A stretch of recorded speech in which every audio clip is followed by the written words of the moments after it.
So since we only have, I only had a couple more questions because it may be the Zoom is kicking me out because I only set a specific time limit on the interview. But what is the best advice that you have ever received?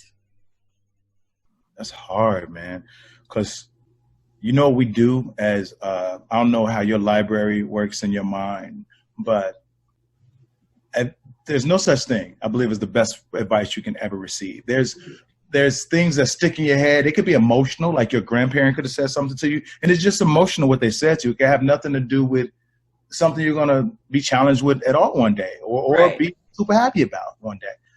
But I believe I pull from things I've heard as moments happen. Mm-hmm. As obstacles happen or some happen, I'll be like, somebody said this, you know? Yeah. Or oh man, you know what this reminds me of somebody said to me. But advice is not something I lean into. I just learn as I go.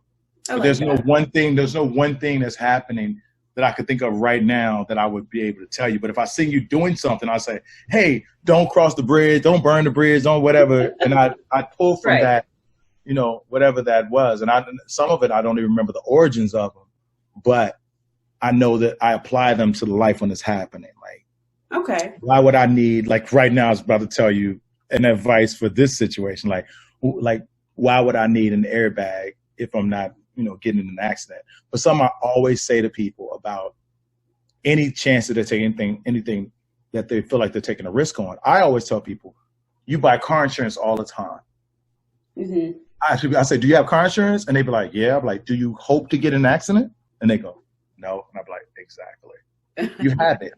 Exactly. So I just have that insurance of those. I have that knowledge insurance of those quotes or of that advice that I would bring it to a situation when necessary. Okay. I apply those parachutes only when leaping from planes. I love it. So one thing that I do here on Check the Rhymes is I'm big on affirmations, especially during this pandemic. Like it's almost like you have to talk yourself off the ledge all the time. But is there any specific affirmation you tell yourself daily just to be like, all right, well, now you got a new one. You can say, I am legendary, but. I have quotes that go through my head. A lot of them. Okay. If I'm going through it, I'll be like, get up, DeRay. That's one. Get up. What are you doing? Like, oh, you want you to beat you today? That's one. My dad used to say when he was in the Marines, when he was in Vietnam, he always say, I'm not going to die today. Mm-hmm. You know, I'm going to live. And he meant that in every aspect. So I tell myself that. I don't know. My affirmations are more physical. It's more rinse it off, shake it off, get up, boy. What you doing? Like in the mirror, like, oh, look at you, big boy. You want to be fat today? Then it'd be like, is Will Smith asleep? I got a lot of little stuff I say like that. You think Will Smith asleep? Right. No, he's up.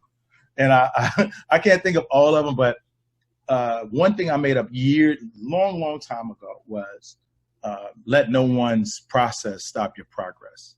I like that. That's been my favorite. I've been asked, can it be used for books? I've been asked for whatever, but that's been mine since 8th grade. Let no one's process stop your progress. And I've not done that once. There's not a hurdle you could put in front of me. You could light the hurdle on fire. You can put a gate. There's no way I'm not going to figure this out.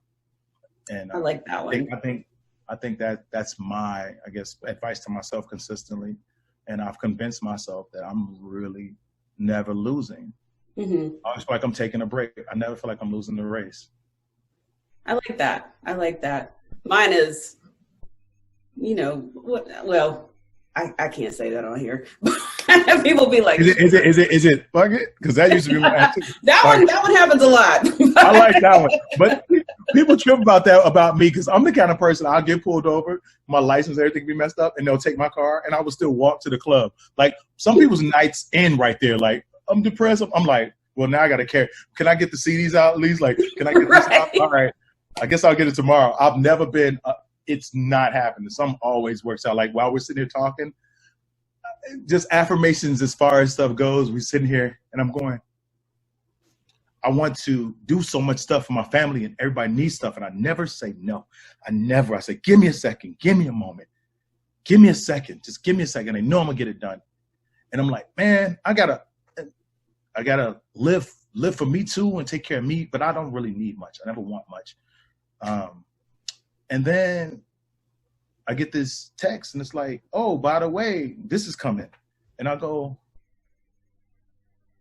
I'm like, that's crazy, man. I'm sitting and playing the lottery all the time so I can win shit for everybody else. Yeah. Never for myself. I always put myself last on the list. And then one of my good friends said, you always play the lottery. You're always gambling. He said, you hit the lottery, you DeRay. You hit the lottery when you was born. You can go make people laugh and just make money. That's the lottery. And I'm like, not enough. Yeah. And then consistently, every time I think something's going to be fucked up, something like this happened. And it's incredible. When I tell you, it's a text that if had came a month ago, I wouldn't be going to even do the gigs I'm going to do. Because I'd be like, I wouldn't even chance it. But now it's like, now I'm booked and I got to go and I want to see my people too. And I need to get out there. Like I told you, I need to get back in that lasagna of that mix. But this was it's crazy how that happens. That's one of my affirmations. Everything. And I almost light-skinned it out right there, but you ain't getting me. You ain't getting me, girl. Ain't cried you like Oprah. ain't cried on TV yet. You ain't get it. It ain't gonna come out like that. I'm too tough, man. Well, tell her everything. But something like that happens. It's just a great thing, man, for my family. And it's for the. And not saying I'm gonna go buy a house. I'm saying it was good enough to go. It makes me do that. Okay. Oh man, it's like good and good for y'all. Like it's like now I could be like here, like stop asking and no, I don't want nobody ever not to really ask me for things because I love turns me on to be the provider. See, and I'm the one always like, let me just not answer the phone. Well, no. I've been taught through the years. People taught me I need to start saying no, and I have my ways. My mother was under the influence for a long time, and she's much better now. So it took me a long time to tell her yes for small stuff. And I'll see myself giving a girl I like some money. Then my mom said I want some money, and I'm like, I don't know what you're gonna do with it, and I don't know what the girl's gonna do with the damn money. But it's because of my history with how we were. But now we much better. One of my other good friends, one of my hood friends, was like, just put it on auto pay on your account, so you're not handing it to her. So she's happy. She's not asking for money because it's just coming. You're not thinking about it. You're not worried about if she's taken care of. And I was like, nigga, how you go to jail and you smart like that? Them hood ones be knowing. I got them. But yeah. So yes. Okay. All right. Well, tell everybody where they can find out about your shows and where they can follow you on social media. Well, I need to get my .com in order, my DeRayDavis.com, because I'm not as organized as you. But on everything else, social media wise, at DeRay Davis, I tweet a lot. Sometimes you can see me tweeting angry, happy, whatever. All my emotions on there. It's a rainbow of emotions. Who knows what color I'll be that day. Long as it's not black, like so dark that you guys are like, let's check on DeRay. As long as my light is not like crazy, all the way dim, then check on me. But sometimes it might be a little gray, a lot of different colors of gray in that rainbow, but still, I'm all right, damn. But it won't just black out. But you can always find me on that tweet, Instagram at DeRay Davis, DeRayDavis. It's me. No one wants to be me because no one wants this bad credit. So hit me up on there, and you can catch me with you on here. Yes. So thank you so much for joining me on Check the Rhymes. And we got to get you some merch so you can rock a Check the Rhymes shirt. Send it. I'm with it. Or something. I ain't got no color problems either. So all that pink, blue stuff, that don't make me feel, I don't have that. I'm Cameron with it. Send it to me. I'm going to rock it. Well, I have different colors. So you're in luck. All right, good. Okay. Look at you. Stocked up. Look, yes. Even got stuff for the pets, all that. Oh, need that too. $2 of All right. Thank you so much.